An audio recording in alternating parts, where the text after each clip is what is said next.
Sa pong pinagpalang gabi sa inyong lahat at maging sa inyo po na nasa online sa mga bahay-bahay nila, magandang gabi po sa inyo.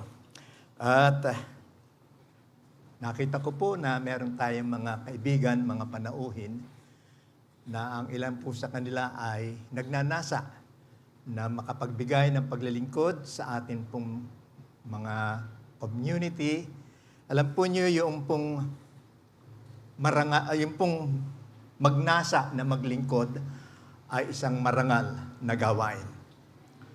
Ako'y naniniwala po na sa pamamagitan na inyong pagnanasang yan ay magagawa natin tulong-tulong na makita natin ang ating pong kapaligiran ay nasa kaayusan, may kapayapaan, may kasaganaan sa pangunguna po ng ating pong mga magiging mga opisyales. Kaya nga po, sa inyo po ay nais ko lamang pong ipaabot yung pong isang katuruan na kaminsan maaari pong makatulong sa inyo, yung pong pillars of good governance, yung pong haligi na isang mabuti at magandang pangasiwa. Una po ay integrity. Kailangan po na ang nanunungkulan sa bayan, nanunungkulan sa community, ang kanilang integridad ay maayos at maganda sa pananaw ng kanilang pinangungunahan. Pangalawa po ay transparency, na ang inyong buhay ay maging hayag, walang itinatago, na nakikita ng mga tao na inyong pinangangasiwaan at pinamamahalaan, at kapag nakikita po nila ang transparency ninyo sa inyong paglalingkod sa kanila, walang ikinukubli, magiging maayos po yung pong mga barangay na inyong pinaglilingkuran. At yung pong pangatlo ay yung pong tinatawag natin na pagpapatupad ng mga bagay na inyong nais na mangyari sa inyo pong kapaligiran. Kaya nga napakahalaga po nito. Hindi lamang po yung una na meron tayong pinatutupad pagkatapos wala na. Kinakailangan po kung ano ang pinatutupad ninyo, tuloy-tuloy po ninyo upang sa ganung kaparaanan makaranas po tayo ng isang maayos at magandang pangangasiwa sa ating pong nasasakupan. Amen. Purihin po ang Panginoon. Sabi nga po niyo sa katabi niyo, salamat nandito ka. Alam ko po na merong inihanda na magandang bagay sa atin ng Diyos ngayong gabi. Kaya nga, tayo po ay nasa isang paksa na kung saan ay napapanahon sapagkat ito po yung magdadala sa atin ng kung ano ang dapat na maging uri ng buhay ng isang tao nagsasabi na sila ay mga Kristiyano. Kaya nga tayo po ay nasa isang pag-aaral na kung saan po ay ninanasa natin na magkaroon ng malaking pagkakaiba ng pamumuhay yung mga nagsasabing Kristiyano sa ibang mga tao. We need these days yung pong distinction, maging distinct, maging kakaiba ang mga mananampalataya sa paraan ng kanilang mga pamumuhay kaysa ron sa mga hindi mga nananampalataya. Siguro po kilala natin yung ang kanyang advocacy po noon ay yung po bang magkaroon talaga ng pagbabago sa kanilang lugar. Kanya pong pangalan si Mahatma Gandhi. Ang sabi po niya ay ito, I like Jesus Christ, but I don't like Christians. Napakasakit pakinggan. I like Jesus Christ, but I don't like Christians. Bakit siya nakapagsalita po ng ganon? Sapagkat nakita po niya na ang pamumuhay ng ibang mga nagsasabing Kristiyano ay lihis at hindi umaalinsunod sa sinasabi po ng salita ng Panginoon. Kaya nga po sa ating pag-aaral ngayong gabi, bibigyang diin po natin na kung merong dapat makita sa atin na kumikilala sa Diyos, ay maging kakaiba ang paraan ng ating mga pamumuhay. Kung sila'y gumagawa ng kalikuan, tayo gumagawa naman ng tinatawag po nating katwiran. Kung sila namumuhay ayon sa kanilang sarili, tayo namumuhay hindi lamang para sa ating sarili, kundi una para sa Diyos at para po sa ating kapwa-tao. Kaya nga ito po ang ating kukunin ngayon na pag-aralan po natin yung pong karakter ng mga Kristiyano. Una ay yung pong pag-ibig. Ating pong pinag-aralan din po yung pagkakaroon natin ng kagalakan pagkakaroon po natin ng kapayapaan sapagkat ito ang nais ng Panginoon sa atin sa kapanahon ng ito. Makita hindi lamang tayo may kagalakan, kundi may kapayapaan sa atin pong buhay. Sa ating pong kapaligiran, marami tayong nakikita mga bagay na maaari pong magbigay sa atin ng mga pag-aalaala. Maaari magbigay sa atin ng mga suliranin. Yung ating pong nababalitaan ng mga digmaan nangyayari po dyan sa Israel, mga bagay na kinatatakutan po ng marami. Subalit ako pinaniniwala kung ang isang tao merong maayos na relasyon sa Diyos at nagsasagawa siya ng mga kautusan at tinutupad ang salita ng Panginoon, wala siyang dapat ikatakot, manapa ang dapat mapasa kanya ay ang kapayapaan na hindi pwedeng ipagkaloob ng mundong ito. Kaya nga ito po ay napakahalaga. Sabi nga po ng isang evangelist, kanya pong pangalan ay namayapa na po siya, si Greg Tinson. Ang sabi po niya ay ito, maraming Kristiyano marunong magdasal, subalit masama ang asal. At yan po'y totoo. Nagsasabing tayo'y Kristiyano, dapat napapansin, nakikita ng mga tao, ng ating paraan ng pananalita, ang ating paraan ng pamumuhay, ay hindi umaalinsunod sa itinuturo ng salita po ng Panginoon. Kaya nga atin pong papag-aralan ngayon, atin pong titingnan kung ano ang dapat na maging uri ng buhay nating mga mananampalataya, paano natin mapapakita ang ating pong pagkakaiba sa ibang mga tao. Kaya nga ito po ang ating tatalakayin ngayong gabing ito, ang patungkol po sa patience and kindness. Yung pong pagtitiis at yung pong kabaitan. Gusto kong tanungin kayo, sino po rito ang mapagtiis? Salamat po. Sino naman dito ang mababait?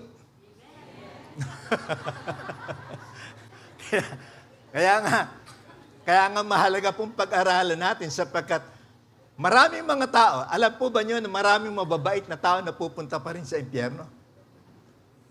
Sapagkat kung minsan po pinakikita ng mga tao ay mga kabaitan na pakitang tao lamang subalit hindi talaga nanggagaling sa kanilang mga puso. Ang kabaitan, ito pong tinatawag natin dito na kindness, yung pong tinatawag natin dito na patience, ay hindi po ito isang bagay na nanggagaling sa ating sarili sapagkat tatandaan po natin ang Diyos ng pag-ibig, sa pamamagitan po ng Banal na Espiritu, ibinigay sa atin ang mga katangiang ito na wala sa atin. Sino rito ang talagang merong pagtitiis? Wala. Sapagkat tayong lahat ay mahukbo at mga taong likas na mga mainipin. Siguro po, mamaya lamang pagka ako'y medyo humahaba-haba na nainip na yung iba. Pero ako pinaniniwala, matututo po tayo sa ating pong pag-aaralang ito sapagkat ito po'y napakaganda. Lalong-lalo na po sa inyo na mga nagnanasa na makapaglingkod po sa ating bayan. Napakaganda po na makita sa atin itong katangiang ito, maging kakaiba. Makita po sa inyo itong tinatawag na kindness and patience. Yung pong kabaitan at pagtitiis. Okay. Kaya nga, nais ko po na sa gabing ito, tinan po natin, bigyan po natin ng kahulugan itong mga salitang aking binabanggit. What is patience? Ano itong tinatawag po natin patience? Ang sabi po rito sa ating transparency, sabi po rito, patience is the capacity to accept or tolerate delay, trouble, or suffering without getting angry or upset. Pangalawa po, sabi, forbearance, long-suffering, calmness. Ang sabi pa po sa ibang kahulugan ay the quiet willingness to accept painful and irritating situations. Ang sabi pa po ng isang kahulugan, ito pong patience, sa ibang salita po sa Bible ay tinawag po itong long-suffering. Mahaba na pagtitiis. Ang sabi po rito ay courageous endurance without quitting. Ito po ay isang may katapangan na pagtitiyaga, pagtitiis, sapagkat sa Tagalog po, ang sabi rito, ibig sabihin ng patience ay pasensya. Sabi mo sa katabi mo, pasensya. Naalala ko po, ako po merong ninang sa kasal na ang pangalan po ay, tawagin po namin siya, si Ninang Pase, sapagkat ang kanya pong pangalan ay pasensya. Pasensya, pagtitiis, pagbabata, pagtitiyaga, pagpapaumanhin. Yan ay mga bagay po na dapat makita sa lahat na nagsasabing sila ay Kristiyano. Upang sa ganung paraan, makita ng mga tao dito sa mundo ang kaibahan ng mga buhay na naglilingkod, mga buhay na mayroong takot sa Diyos, kaysa doon sa mga taong nabubuhay para lamang sa kanilang mga sarili. Kaya nga, sana po, bago tayo matapos ngayong gabing ito, ay mangyari na ma-develop sa atin ang karakter nito. Isa sa bunga, sasabihin po natin, bahagi ng bunga ng banal na Espiritu, yung pong patience, pagtitiis, pagtitiyaga. Ang kindness po naman, ang sabi po rito, the quality of being friendly, generous, and considerate towards others. Ito po naman ay yung pong kaugalian na mapagkaibigan. I hope na itong ating mga kapatiran na kaibigan na they're vying for position sa ating pong community ay kaibigan nyo lahat ng tao. Pati yung kalaban nyo, kaibigan nyo yan. Amen. Pag nakita nyo yung kaibayo nyo sa eleksyong ito, sabi nyo, "Hi friend, kumusta ka?" Huwag muna kayo mga payog dyan, huwag mo akong kalilimutan na. Kaya nga, kapag ka nakikita po sa inyo, yung ganitong damdamin, yung ganitong espiritu, yung ganitong pagkatayo, may ganitong karakter, natutuwa ang mga tao at nasasabi nila, ito ang tao na gagawa ng mabuti para po sa atin. Ito ang tunay na mga anak ng Diyos. Ito ang mga tunay na mga Kristiyano sapagkat meron silang pagtitiyaga, meron silang pagtitiis, at merong kabutihan na nakikita sa kanilang mga buhay. Kaya nga ito po ang sinasabi rito sa atin pong pag-aaral ngayon. Kaya nga, kabaitan, mapagbigay. Mapagbigay po ba kayo? Baka mapagbigay kayo ng sama ng loob sa kapwa. Sinasabi pong mapagbigay tayo. Kaya nga, nais kong basahin po natin ang ating pong verse ngayong gabi. Sabi po rito sa aklat ng mga taga-Galatia, Galatians chapter 5, verses 22 to verse 23. Ganito po ang sinasabi, "But the fruit of the Spirit is love, joy, peace, patience, kindness, goodness, faithfulness, gentleness, self-control. Against such, there is no law." Ito yung karakter. Ito yung katauhan ng isang tunay na mananampalataya ng Panginoon. Ito ang bunga na dapat na nakikita sa atin ng mga tao. Ito ang binibigay sa atin ng banal na Espiritu. Hindi ito galing sa atin. Ang Espiritu ng Diyos ang nagbibigay nito sa atin upang ito'y ating ma-exercise. Maisagawa po natin na kung saan walang pagbabalat kayo, walang pandaraya, sapagkat likas na lumalabas lamang po ito sa atin, sapagkat ito ay bunga na binibigay sa atin po ng banal na Espiritu. Tayo po muna'y manalangin. Panginoon, salamat po na kung saan po ay nandito kami upang kami lahat ay magkaroon ng pagkakataon na makapag-aral ng iyong mga salita na magdadala sa amin, Panginoon, ng mga pagbabago sa pamamaraan po ng amin pong mga pamumuhay. Kaya nga, hinihingi namin sa iyo, Diyos, samahan po niyo kami.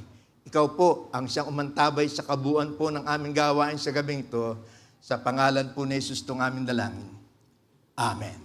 Alam po niyo sa aklat ni Pedro sa 2 Peter chapter 3, verse 11, Sa bahagi po niya ng mga salita ng Panginoon, sinasabi niya na yayamang nakikita natin ang marami mga bagay na nangyayari sa ating daigdig ngayon na nagpapahayag na napakalapit na ng pagdating ng Panginoon. Meron pong ibinigay na tanong at ang tanong ay ito, anong uri ng pagkatao meron dapat ang lahat ng mga mananampalataya ng Panginoon? What manner of person shall we be sa panahong ito? Anong uri ng pagkatao? Anong uri ng pag-uugali dapat ang maipahayag natin sa ating kapaligiran sa kapanahon ng ito? Kaya nga sabi ko po sa inyo kanina, may mga tao na kung sabihin po natin ay likas na mabait.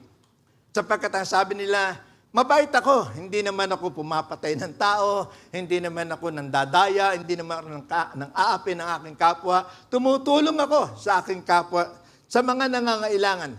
Kaya nga ang tingin ng tao sa kanya ay mabait. Subalit ang tunay na kabaitan, mga kapatid, ay pwede lamang ang Panginoon ang magbigay sa atin sapagkat kapag ka po pinagsaligan natin ng kabaitan na pinananaligan ng mundo ngayon, maraming mga tao, mabait ngayon, bukas makalawa, wala na ang kanilang kabaitan. Subalit sa tunay ng mga anak ng Diyos, mabait sila ngayon hanggang sa sila'y mamatay. Mamamatay silang merong kabaitan. Amen. Kaya nga ito po ang dapat nating makita. Kaya nga sabi po rito, alam po niyo kung bakit sinasabi sa atin na maging mabait tayo? Bakit po sinasabi sa atin na tayo po ay maging mapagpasensya, nagpapamanhin, laging nagbibigay sa kanyang kapwa? Sapagkat alam po niyo, itong mga katangiang ito, yung kabaitan po, patience and kindness, nakakatulong po yan sa inyong kalusugan. Subukan yung lagi kayong aburido. Aburido ngayon, hanggang aburido ngayon, hanggang aburido. Tingnan po ninyo, hindi kayo magtatagal sa mundong ito.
Papaya. Papaya sa umaga, papaya sa tanghali, puro papaya. Pero aburido pa rin. Sabi po rito, a merry heart doeth good like a medicine. Gawin po ninyo ito, maging sa inyong panahon ng pangangasiwa, sa baryo, sa barangay na inyong kinalalagyan, gawin po ninyo naging masayahin kayo. Gawin po natin lahat bilang mga anak ng Diyos na nasa atin ng kagalakan, kapayapaan na nanggagaling sa Panginoon. At tingnan ninyo, ang inyong buhay ay lalong magiging maayos, lalong magiging maganda. Sapagkat ang sabi po ito, a broken spirit dries the bone. Ang isang spirito, ano ba sa Tagalog yung broken? Hindi ko masabing bakli. Yung pong espiritu na laging aburido, espiritu na laging nangungonsumisyon. Sabi po, matutuyo sila na katulad ng isang buto. Ibig mong sabihin, mawawala ang kagalakan ninyo, magiging malungkot kayo lagi sa inyong mga buhay. Kaya nga, binanggit po rito, yung binasa ko kanina, yung pong bunga ng Espiritu. Tandaan po natin ang katotohanan ito. Ang Diyos ay pag-ibig. God is love. Sabihin po niyo, God is love. God is love. Kung ang Diyos ay pag-ibig at sapagkat siya'y pag-ibig, mula sa Diyos, ibinigay po niya sa atin ang mga bunga ng Espiritong ito na kung saan po makikita ninyo na lalong magiging maayos, magiging maganda ang relasyon nyo sa tahanan, relasyon nyo sa inyong kapwa-tao, sa lahat, makikita po nyong aayos at gaganda ang paraan po ng atin pong mga pamumuhay. Kaya nga, napakahalaga po na sa atin po nasain natin ito. Hindi po ninyo mapagtatrabahuhan. Hindi nyo pwedeng sabihin, sige, mula ngayon. Kaya nga, iba po ay puro dadating na naman po ang magbabagong taon. Happy New Year yun po pala. Malapit na. Gumagawa ng mga resolusyon. Hindi na ako maggaganito, hindi na ako maggaganyan. Puro hindi na. Pero pagkaralaman na ilang linggo, ilang buwan, binabalikan na naman. Sapagkat sariling effort, sariling gawa ang pagpapakabuti. Hindi po natin magagawa na maging mabuti sa ating sarili. Kailangan po natin ang tulong ng Panginoon. Siya bilang Diyos ng pag-ibig, ang siya nagbibigay sa atin ng bungang ito ng Banal na Espiritu na patience and kindness. Amen po ba? Kaya nga sabi po rito sa 1 Corinthians 13 verse 4, love is patient and kind. Love is not jealous or boastful, or proud.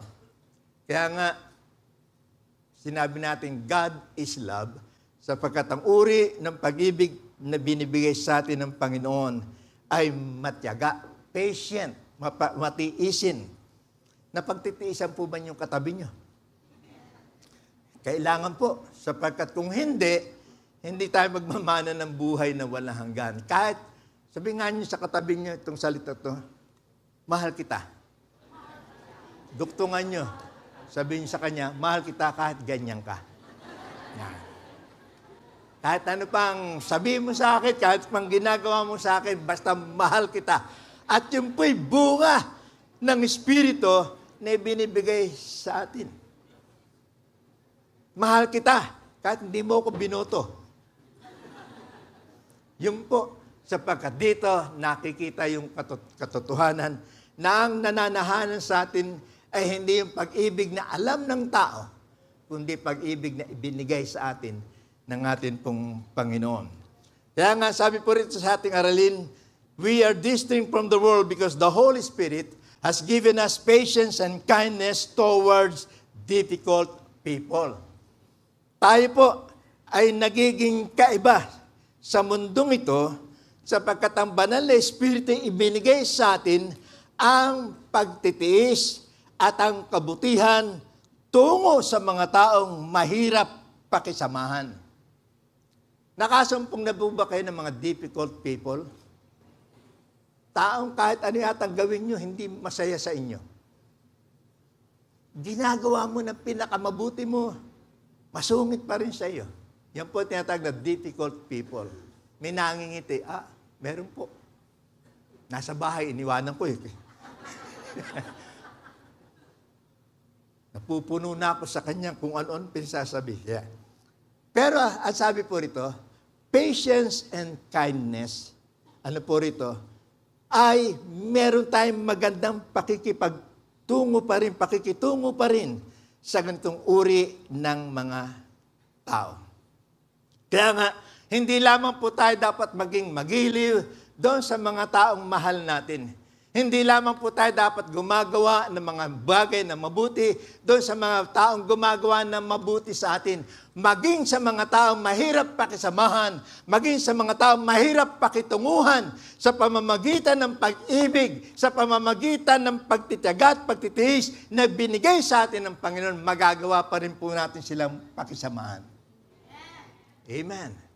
Kaya nga po rin po, yung mga manugang na talagang hanggang ngayon kasama nila ang kanilang mga mother-in-law at father-in-law. Sapagkat naroon po ang pagtitiyaga at pagtitiis. Amen po ba? Iba, hindi na maka-amen eh. Sabi nila, kung alam po lamang ninyo. Yun nga eh. Sapagkat ang tao may hangganan, sapagkat kailang ginagawa na ibigin ng tao. Pero kapag ka ang Diyos ang nagbigay sa atin ng pag-ibig, ng kagalakan, ng pakapayapaan, nagbigay sa atin ng tinatawag po natin patience, pagtitiyaga, pagtitiis, at ng kabutihan, kahit ano pa ang kanilang gawin sa atin, patuloy pa rin nyo silang iibigin at mamahalin. Yun po ang, kaya nga sinasabing, kaiba. Kaya nga sabi ng ibang mga tao, ako'y nagtataka sa taong yan. Ang sama ng pinakikita sa kanya na kasama niya sa bahay, naroon pa rin at talagang ginagawa pa rin mabuti para sa kanila. Yun ang pag-ibig. Yun ang temperance. Yun po yung long-suffering. Yung pong patience, kindness na yan, ang Diyos ang nagbigay sa kanya. Amen po ba, mga kapatid? Kaya nga sabi po rito sa ating pong binasa at babasahin ngayon, Luke chapter 6, verse 32. Hanggang dito po sa verse 33. Ano po sabi rito? If you love only someone who loves you, will God praise you for that? Even sinners love people who love them. If you are kind only to someone who is kind to you, will God be pleased with you for that? Even sinners are kind to people who are kind to them. Kaya nga sabi rito ng ating binasa ay ito, kung iniibig mo lamang yung umiibig sa iyo, pupurihin ka ba ng Diyos doon? Kasi may mga tao po na, basta ako, kung sino nagmamahal sa akin, mamahalin ko na sila. Kung ayaw nila, bahala sila. Hindi po ganun. Kaya nga sabi po rito, kung mamahalin lamang ninyo, yung mga tao nagmamahal sa inyo, palagay kaya ninyo, magtatamo ng kapurihan ang Panginoon doon? At ang sabi pa po rito, sapagkat maging ang mga makasalanan, mga tao, ay iniibig sila.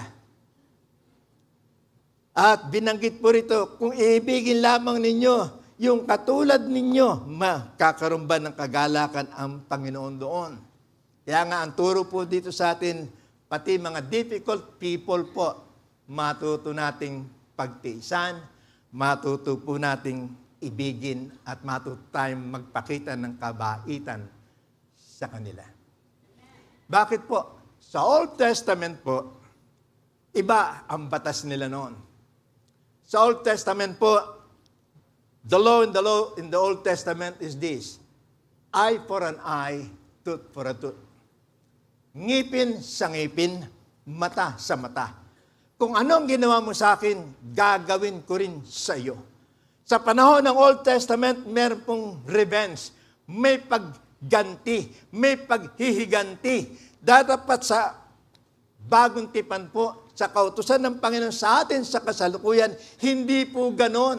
Sapagkat sa banal na kasulatan ng turo po ito, kung sinampal ka sa iyong kanang pisngi, ihirap mo ang iyong kaliwang pisngi. Mahirap yan. Sinabihan na ako ng kung ano-ano salita, gagantihan ko pa na mabuti. Ano siya? Sinuswerte? May mga ganong salita, ano po? Pero sa banal na kasulatan, yun po ang itinuturo. Kaya nga kung ano po ang nadidinig nyo, mga salita na binabato sa inyo ng sinumang tao o maging kaibayo nyo sa partido, huwag kayong gaganti. Sapagkat ang sabi po ng Bible, Diyos ang gaganti para sa inyo. Amen po ba? Kaya nga ito po sinasabi rito sa ating pong pinag-aaralan, ang pagtitiis ay napakahalaga po para po tayo makapagtayo ng isang maayos at magandang ugnayan sa isa. Yung pong relationship ay napakahalaga. Lalo-lalo na po sa mga mag-asawa. Sino po narito mga mag-asawa ngayon? Pakitaas ang kamay. Yan. Katabi niyo ang asawa niyo, no? At kung wala man ang asawa niyo, sinasabi niya, kaya nga po ako nagpunta rito, nagpapalipas ako ng sama ng loob eh. Hindi ho palipasan ng sama ng loob ang church. Dito po, makikita natin dito kung gaano tayo iniibig at minamahal ng Panginoon. Sa mag-asawa po, kaya nga sabi ko po, madalas sa pagka po mayroong marriage counseling, there is no such thing as perfect marriage. Wala pong sakdal sa samahang pag-aasawa. Tatanungin ko kayo, sino mag-asawa rito ang hindi pa kailanman nagkagalit, nag-away? Baliktad din ko yan tanong, sino rito ang madalas nag-aaway? Mahiya kayo magtaas ng kamay. Pero nangyayari po yan. Bakit po? Sapagkat sa mag-asawa, kayo po ay dalawang individual na merong magkaibang pag-uugali. Iba-iba ang inyong kultura na pinanggalingan. Kaya nga po, nagkakaroon, tinatawag po natin laging class, pag-aaway. Subalit, hindi po daan yon upang masira ang relasyon mag-asawa.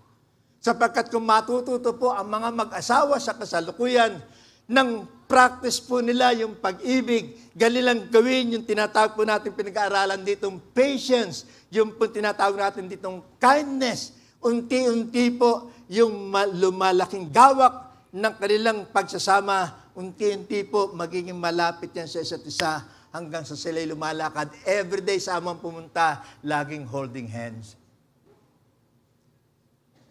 Amen. Alam niyo mag-asawang naglalakad sa daan na hindi magkasundo. Hindi, muna ka. Hindi, sabi, muna ka. Miski, papunta na sa church yan, ha? Muna ka. Ayoko sumabay sa'yo. Bakit po? Sapagkat nawawalan ng patience. Nawawalan po ng natawag natin dito na kindness. Nawawala yung kabaitan. Samantala nung nagliligawan, talagang kung ano-anong pangako. Kahit ano lang, kahit isang maliit na chocolate, eto. Kakainin ko sana. Binigay sa akin ito eh. Bibigay ko na lang sa iyo. Hindi pa makapagbigay ng sarili. Kinakailangan pa magbigay sa kanya. Ganon. Kasweet tayo noon. Dapat, kung kaganong kayo katamis noon, mas lalo ngayon. Sapagkat dapat maging kakaiba ang pagtingin ng tao sa samahang mag-asawa na merong takot at merong pag-ibig sa atin pong Panginoon.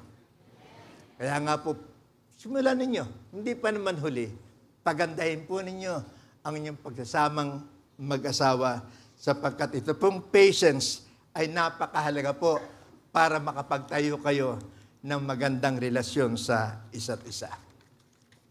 Amen po ba? Kaya nga, pag-uwi nyo, laging natatanda mo yung nadinig natin, ha? Kapag ka po, lagi nyo tinatandaan, lagi nyo sinasa puso, mga bagay natin po na pag-aaralan, ako po yung naniniwala, lalong gaganda ang inyong pagsasama sa loob ng inyong tahanan. Proverbs chapter 19, verse 11, ang sabi po ito, a person's wisdom yields patience.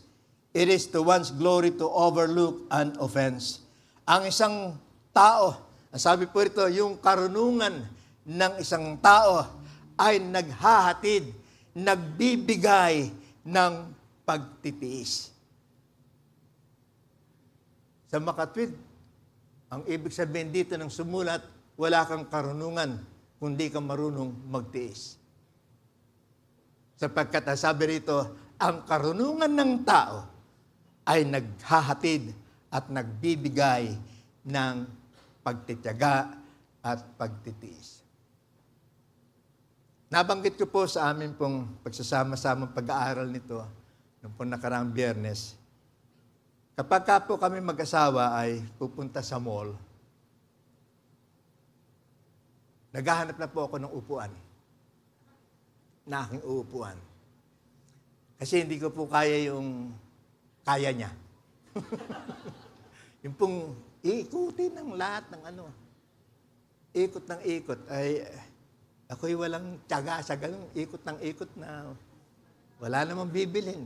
Kung meron mang bibilhin, akala mo, inikot na lahat. Paglabas ng tindahan, wala pa rin nabili. Kaya nga ako umuupo na lang at sabi ko, mas maganda na yung kaysa sa bubulong. Alam mo yung mga taong mainipin, bubulong-bulong yan. Tingnan yung katabi nyo kung bubulong-bulong. Tagal naman. Anong ba? May lakad pa kami.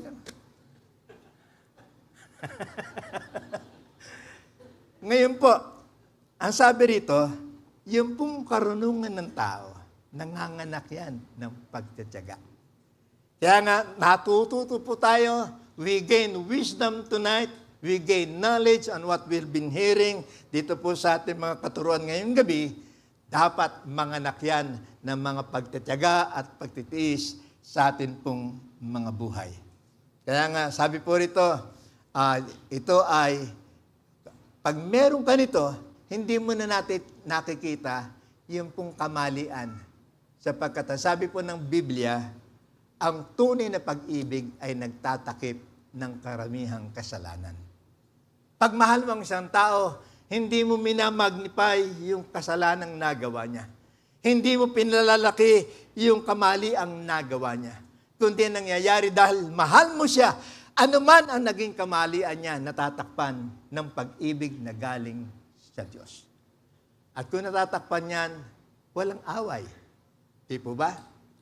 Walang sigalot sa loob ng bahay. Masaya ang isang tahanan po na namumuhay na mayroong pag-iibigan, pag-uunawaan, at mayroong bunga ng Espiritu sa kanilang tahanan. Tinan po ninyo, ang sabi rito sa Proverbs, mga kawikaan, Proverbs 15 verse 18. A hot-tempered person stirs up conflict, but the one who is patient comes a quarrel. Ano sabi po rito? Yung taong mainipin. Mainitin, di mainipin. Ang taong mainitin ang ulo ay naghahamon ng pag-aaway. Datapat siya na mayroong pagtitiis ay nagpapatahimik ng pag-aaway. Kaya nga sa mag-asawa, pag ang isa po ay, sa bagay po, ewan ko lang po, bihira po sa lalaki ang makatak. Nakukuha po niyo ko. Meron po ba, sino rin may asawang lalaki na, wag niyo nasagutin yung tanong ko. Pero, reality po, bihira sa lalaki yung mas masalita kaysa sa babae. At likas sa mga babae yung maraming sinasabi. Nasabi na uulitin pa uli. Kaya nga, walang katapusan yung replay eh. At kapag gano'n, ang sabi po rito, mahalaga na yung isang tao po, kapag gano'n na nangyayari sa loob ng kanilang tahanan, tumahimik. Kasi pagka po ang isang partner, salita ng salita, at wala namang sumasagot sa niya, kundi tahimik, maya-maya tatahimik na rin yan. Papagod lang siya eh. Yung iba naman, naghahamon. Pati ka magsalta ka.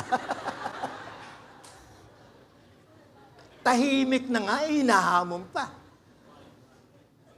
Kaya nga, ang ganda ng sinabi ni Haring Solomon po rito, na yung taong mainiti ng ulo, naghahamon ng awayan. Subalit sila na may pagtitimpi at may pagtitiis, humahamon ng kasunduan ng isang pag-aaway. Amen. Ayaw niyo ng away, lagay niyong gawin, malamig ang ulo niyo. Huwag niyong sablubungin ng init ng ulo na inyong kapartner ng init din. Sigurado po, pag dalawang mainit, puputok. At ang natatamaan po, minsan po nakakalungkot, naapektuhan din yung mga bata sa bahay. Proverbs 25:15. Sabi po rito, use patience and kindness when you want to persuade leaders and watch them change their minds right in front of you. For you, gentle wisdom will quell the strongest resistance. Napakaganda po ng mga sinasabi rito ni Haring Solomon. Kaya nga, mahalaga po, nasabi po rito, kapag kayo may pasensya, kapag po tayo ay merong pagtitiis, meron po tayong tinatawag dito na kabutihan, kabaitan, mga kapatid, ipakita natin ito maging sa mga taong mahirap pakitunguhan. Amen. Kaya nga, siguro ilan sa inyo, baka sa bahay lang, meron na kayong kasamang ang hirap talagang ano. Sabi nga, ang hirap spellingin. Sala sa init, sala sa lamig. Pero ganun pa man ang kanilang pag-ugali, huwag po natin gagawin na tayo magkaroon ng galit sa kanila, kundi unawa pa rin. Pangalawa po ang sabi rito, we are distinct. Tayo kakaiba sa mundong ating ginagalawan, sapagkat ang banal na Espiritu po ay binigay sa atin patience and kindness in unpleasant situations.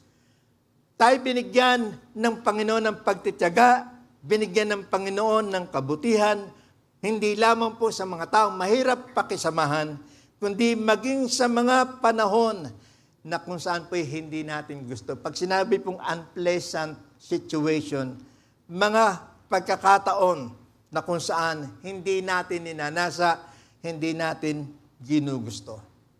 May panahon na nasa ilalim tayo. May panahon na nasa ibabaw tayo. May panahon po na meron tayong kasaganaan. May panahon na meron tayong kahirapan. Iba-iba ang ating hinaharap sa buhay. We are facing different seasons in life. Subalit mga kapatid, anuman ang kapanahunan, dumarating po sa atin, anumang sitwasyon ang dumating po sa atin, kinakailangan po harapin natin ang lahat ng yan na pinakikita pa rin natin tayo kakaiba. Iba tayo na humarap sa ganung mga sitwasyon sapagkat meron po tayong patience, meron tayong pagtitiis, at meron po tayong kabutihan. Amen.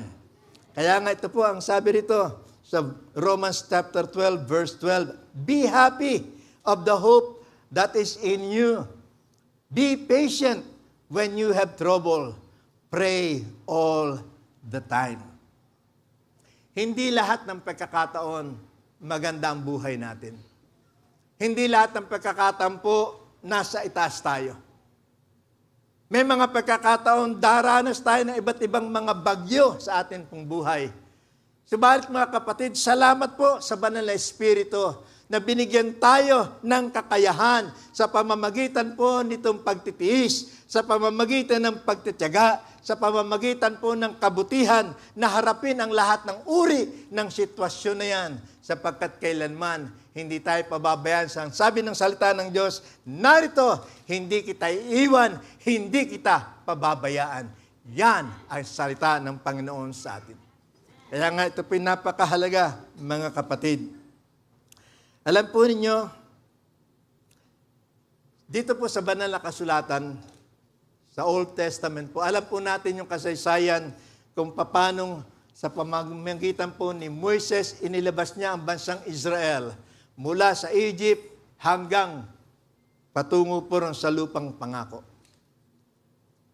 At doon po sa ilang, doon po sa desert, nakita po natin napakaraming pinagdaanan ng mga taong ito. Napakarami po nilang mga dinanas sa buhay sa kanilang ginagawang paglalakbay. Sapagkat sali po na 40 araw lamang silang maglalakbay dahilan sa katigasan ng kanilang ulo, dahilan sa kanilang laging bubulong-bulong habang sila'y naglalakbay. Yung 40 days, naging 40 years. Kaya nga mag-ingat po, yung mga matitigas ang ulo. Ang hindi matigas ang ulo, magsabi ng amen.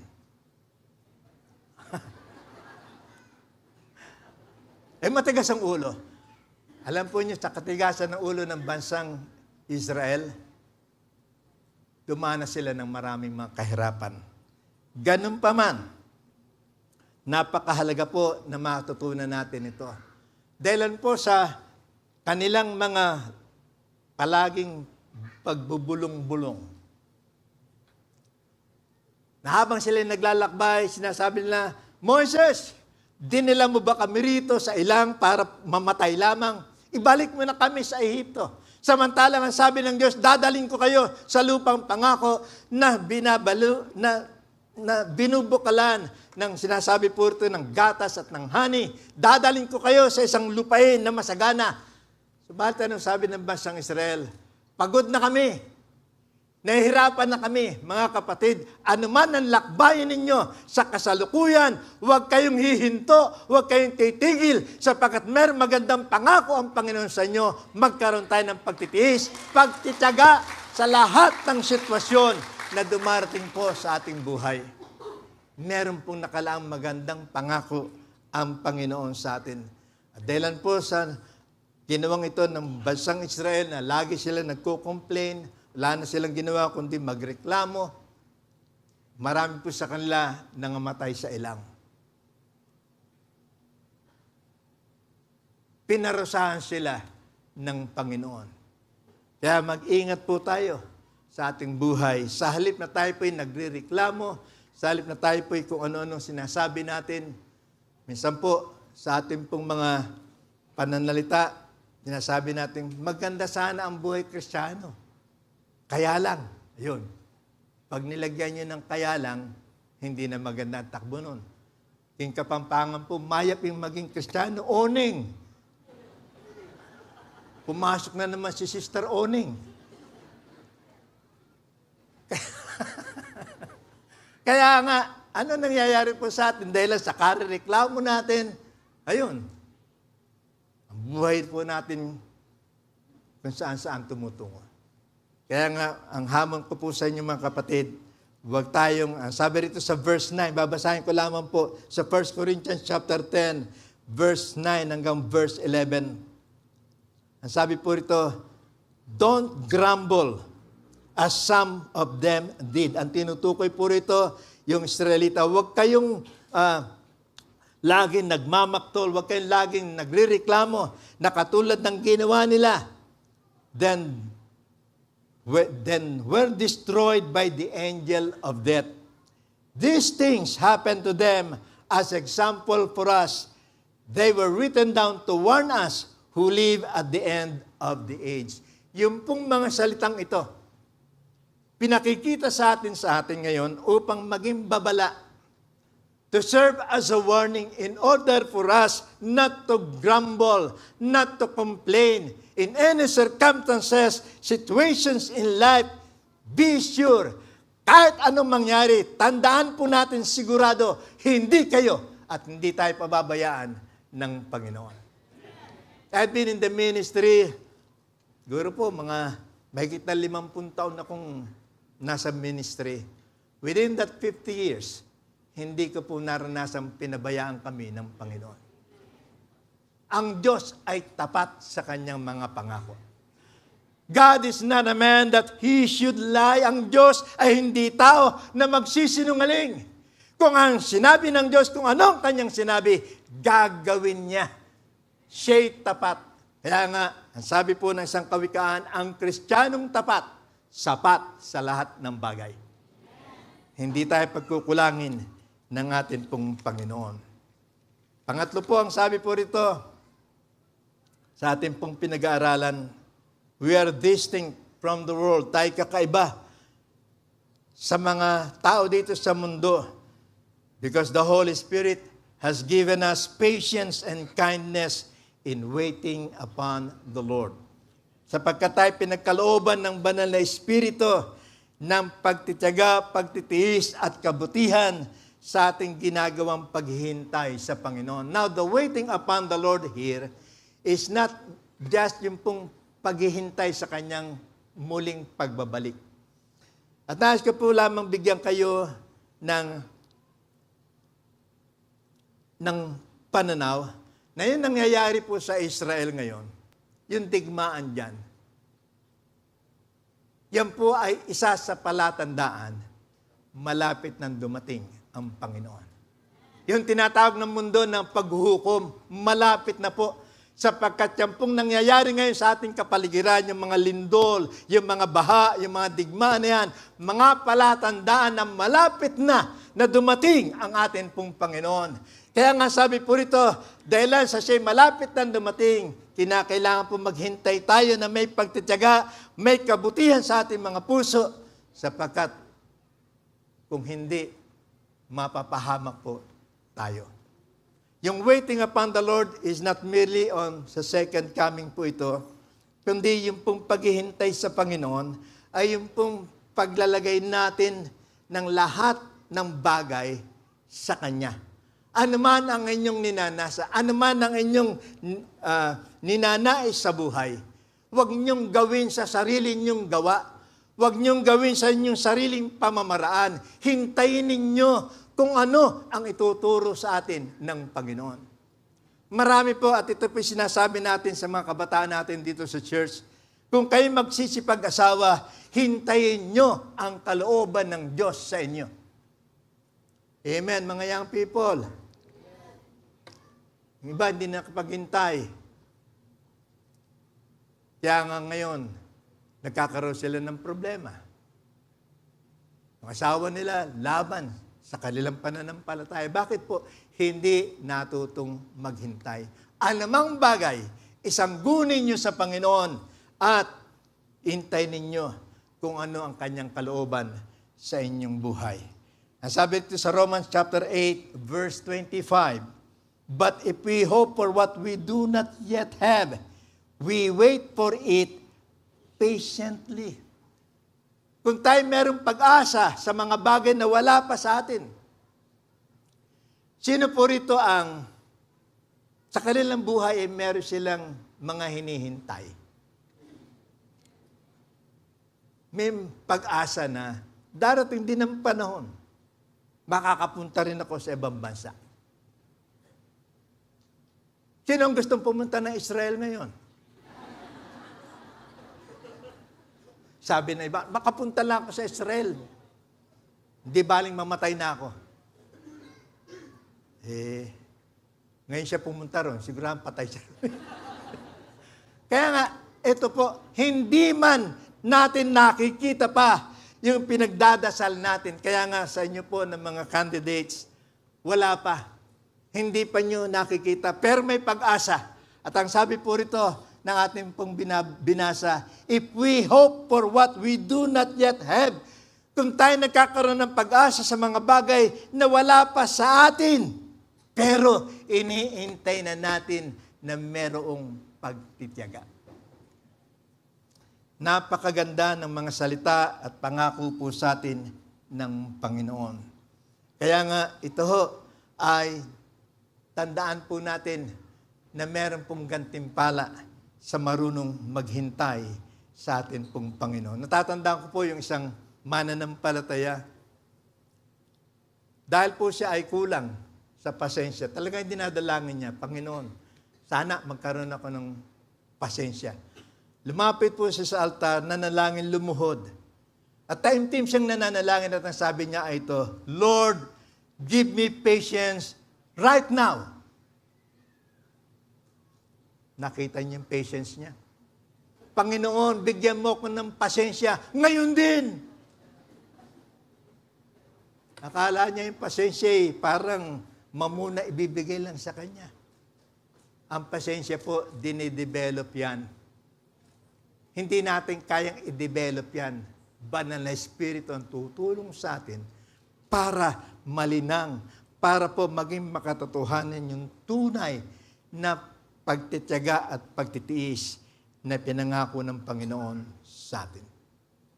Kaya nga dito po, sabi sa atin pong binabasa sa Psalms 27, verse 14, ang sabi po rito, wait patiently for the Lord.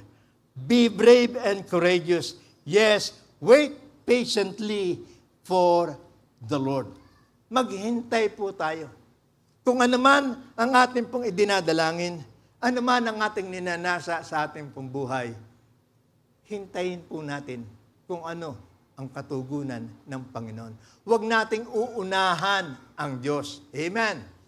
Huwag nating pangungunahan yung kalooban ng Panginoon sapagkat kapag po ginawa natin ito, lalo po magiging hindi maganda ang ating pong hinaharap, hindi magiging maganda yung ating pong kinabukasan. Matuto po tayo magintay sa ating pong Panginoon. Binigay na halimbawa po rito ay ang buhay ni Abraham. Ang sabi rito sa Hebrews chapter 6 verse 15, Then Abraham waited patiently, and he received what God had promised. At si Abraham ay naghintay na merong pagtatyaga. At dahilan sa kanyang pagtatyaga, tinanggap niya yung pangako ng Panginoon. Ano ang pangako ng Panginoon kay Abraham? Abraham, gagawin kitang ama ng lahat ng mga bansa. Kaso nang sabihin ito ng Panginoon kay Abraham, si Abraham po'y halos 100 taong gulang na, 100 years na, nang sabihin sa kanya, bibigyan kita ng anak. Kaya nga nang sabihin ito kay Sarah, magkakaroon kayo ng anak, si Sarah po, napatawa siya, nangiti siya, hindi siya makapaniwala na sa kanilang edad na yon, magkakaanak pa sila. Meron po ba kayo nabalita rito na 100 taong gulang ng anak pa? Hindi na, sapagkat sabi po ng Bible, ang kanilang katawan ay patay na. Ibig pong sabihin ay wala na. Pero, ano sabi? Naghintay si Abraham. Kaya lamang po, dumating din sa buhay ni Abraham na inip siya. Bakit wala pa hanggang ngayon? Ano nangyari po? Nagkaroon siya ng anak doon sa kanilang kasama sa bahay. Kay Hagar. At yung pong anak ni Hagar, si Ismael. Kaya nga yung Ismael po, diyan galing ang lahi ng Ehipsyo, ng mga Arab. Kaya nga hanggang ngayon, si Isaac at si Ismael, nag-aaway pa hanggang ngayon. Subalit mga kapatid, si Abraham, sa pangako ng Diyos, siya'y nang hawakan.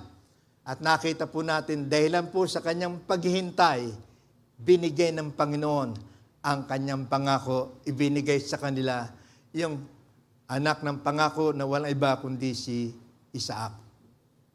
Sabi rito sa verse 19 ng Romans chapter 4, verse hanggang 19 hanggang verse 21. Romans 4:19 to 21. Ang sabi po ay ito, Without weakening his faith, he faced the fact that his body was as good as dead, since he was about 100 years old, and that Sarah's womb was also dead.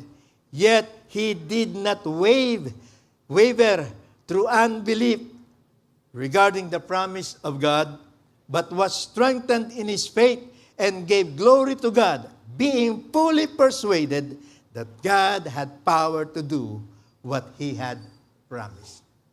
Ito ang kaibahan po sa buhay ng lalaking ito. Sa kabila, nasasabihin po natin physically, wala nang kakayahan na magkaroon pa ng mga anak o ng anak.